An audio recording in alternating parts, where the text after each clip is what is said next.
Hello, good morning, dear students. You all welcome in YouTube channel of Ascent Academy online classes. Today we read our chapter VR Special Part 2. तो पिछली बार हमने जब ये chapter start किया था तो बताया था कि जो लोग देख नहीं सकते हैं उनके लिए एक विशेष प्रकार की स्क्रिप्ट या फिर लिपि होती है जिसे ब्रेल लिपि कहते हैं। तो आज हम पढ़ते हैं the story of Braille script यानी ब्रेल लिपि की कहानी।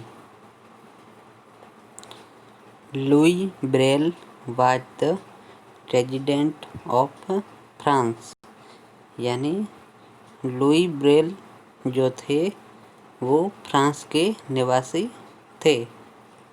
लुई ब्रेल जिन्होंने ब्रेल लिपि का आविष्कार किया है।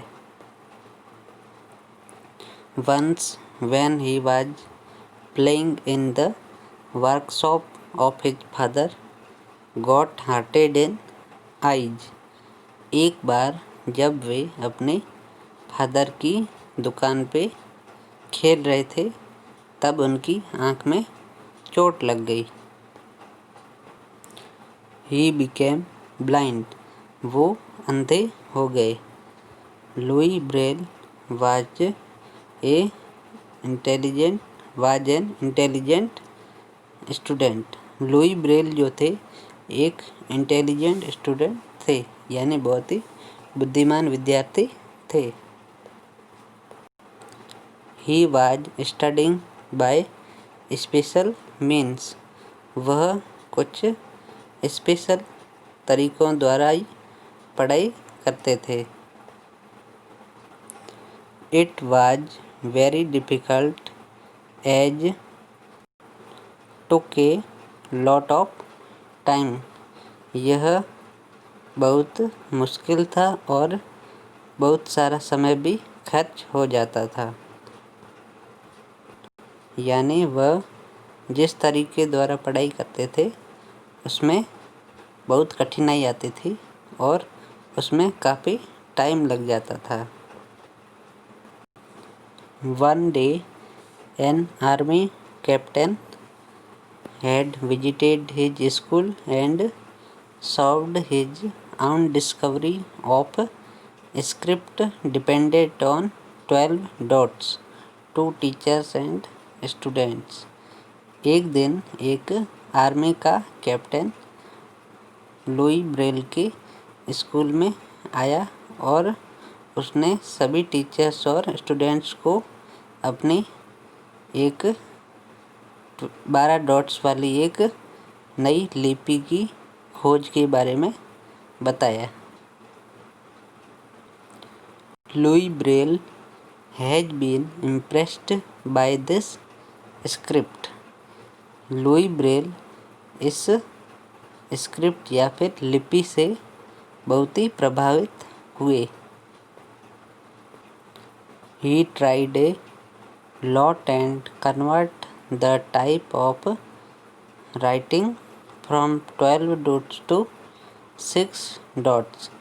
यानी उसने बहुत ही ज़्यादा प्रयास किया और जो लिपि बनी हुई थी 12 डॉट्स वाली उसने उसको 6 डॉट वाली लिपि में बदल दिया।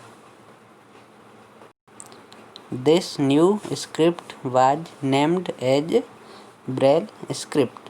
उसने जो नई लिपि बनाई वही ब्रेल लिपि कहलाई।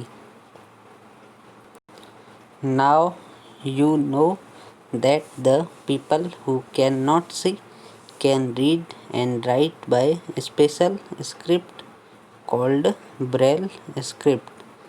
अब आप जान गए होंगे कि जो लोग देख नहीं सकते वे किस प्रकार पढ़ते हैं और किस प्रकार लिखते हैं।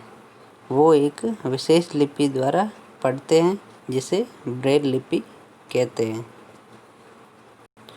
But you have seen the people who are deaf and dumb, लेकिन आपने कुछ बहरे और गूंगे लोगों को भी देखा होगा। डीफ का मतलब बहरा और डम का मतलब गूंगा व्यक्ति। They understand the talks by the special actions of their hands, यानी वे अपनी बातों को अपने हाथ के इशारों द्वारा समझाते हैं। Let's see how they do it. अब हम देखते हैं कि वे ऐसा किस प्रकार करते हैं। What ask and what understand, यानी क्या कहते हैं और क्या समझते हैं। Divide the class into 2 groups, class को 2 ग्रुप में बांटते हैं। 1 member from 1 group should give instructions only by hands as stand up, come here, open your book etcetera.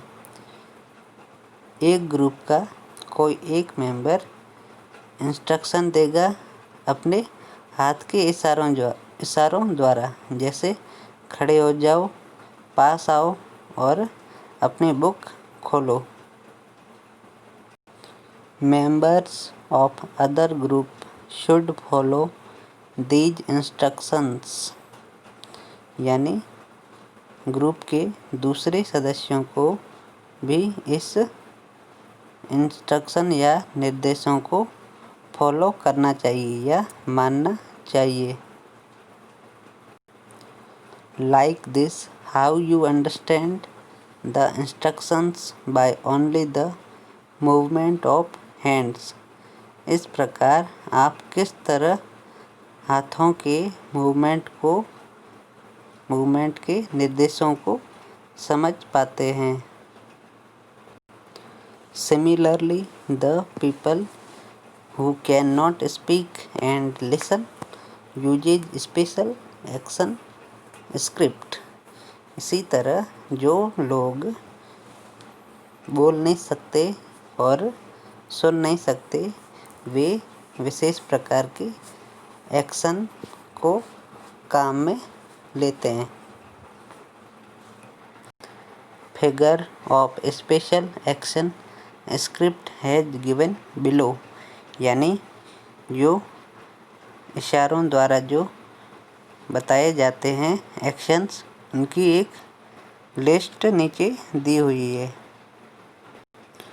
Try to speak word boy in class with the help of these actions, यानी class में इन इशारों द्वारा boy word को बोलने का प्रयास कीजिए।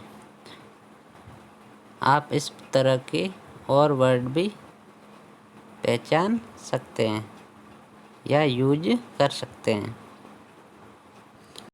जैसे अगर हमें बॉय वर्ड को कहना है तो उसके लिए जो बी पर जो हाथ का इशारा दिया हुआ है पहले उसे करेंगे, उसके बाद ओ पर जो हाथ का इशारा दिया हुआ है उसको करेंगे और उसके बाद वाई पर जो इशारा दिया हुआ है उसको करेंगे। ओके, तो हमारा ये चैप्टर कंप्लीट हो चुका है और नेक्स्ट क्लास में हम नया चैप्टर स्टार्ट करेंगे। Thank you.